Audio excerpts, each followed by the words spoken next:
Alright, this is my Crested Gecko habitat.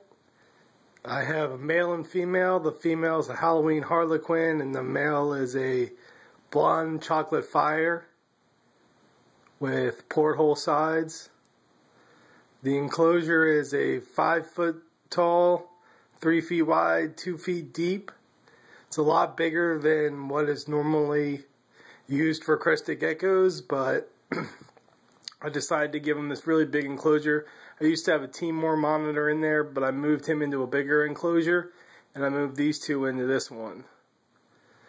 The enclosure has a fully custom background. It's great stuff foam painted with drylock mixed with some concrete dye.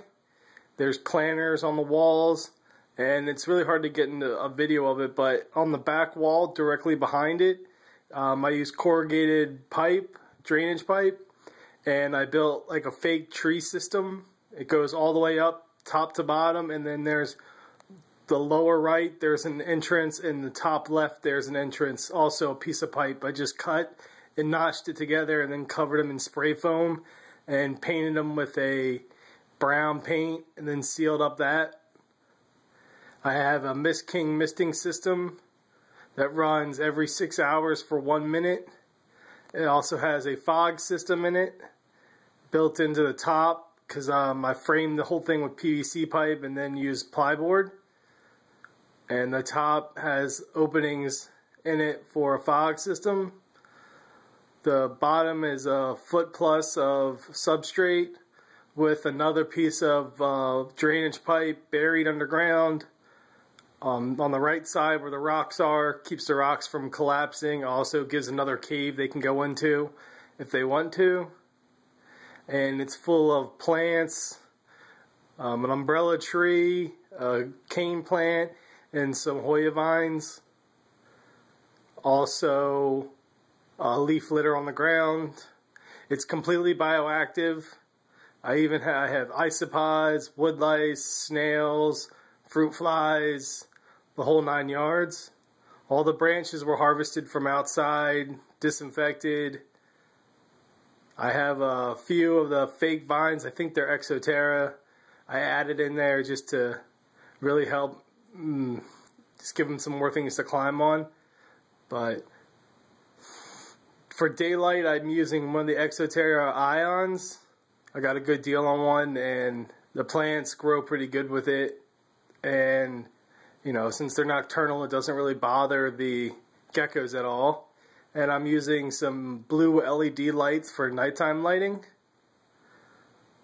They were aquarium style LED lights that were for a bubble wand system, and they work out perfectly. And give you a little tour of it. As you can see, the roots from the umbrella tree are going crazy. That's all new growth right there.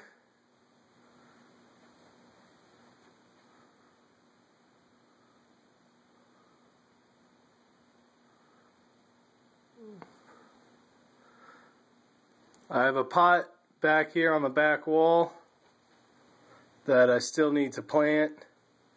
This is their food dish.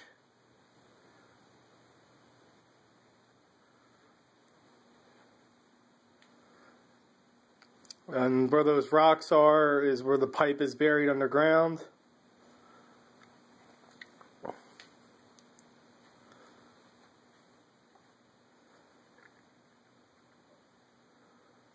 This is one of my Hoya vines right here.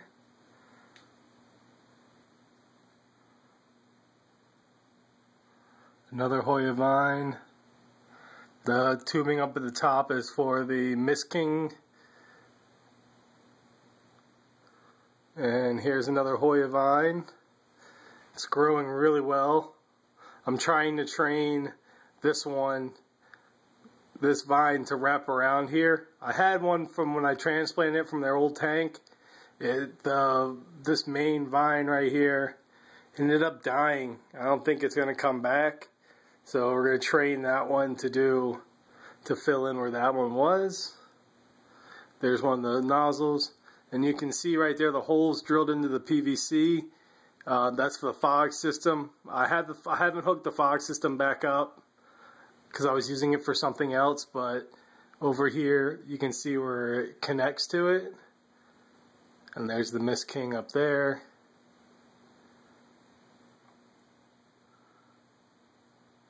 And you can see there's the top of the fake tree that I made.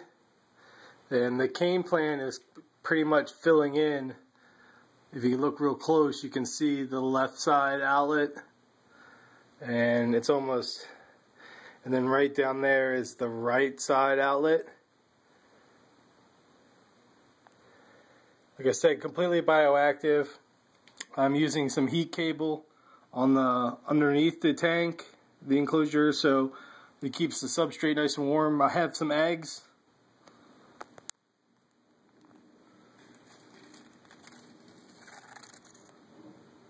Right there. And there was some more laid before, but I haven't seen any babies, and they should have hatched by now if they were going to hatch. But you know, the parents could have eaten them, or I still haven't seen them yet, or they were duds. But I'm trying to make it so I don't have to worry about incubating them. They would just hatch, and then I wouldn't have to worry about, you know, digging them up or anything like that. The soil is just your topsoil, sand mixed together with some ground up peat moss and a little organic organic potting soil mixed in with it.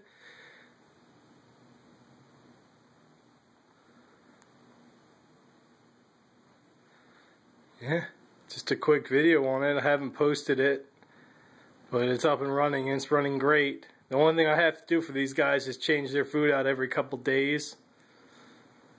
I know some people say take the Crested Gecko and diet and replace it like every day or every other day. I leave mine in there for 2, 3, even 4 days sometimes. And mine don't really eat it till it gets kind of like, smells kind of bad.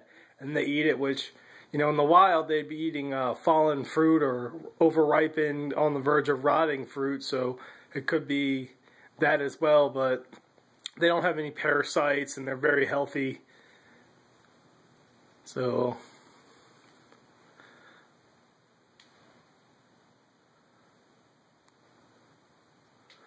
it's a fully sealed in.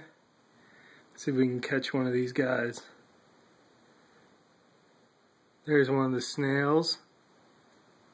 There's a ton of these little pinhead sized snails. I'm hoping they get bigger so I can feed them to the monitors. But so far it's kind of slow going on them.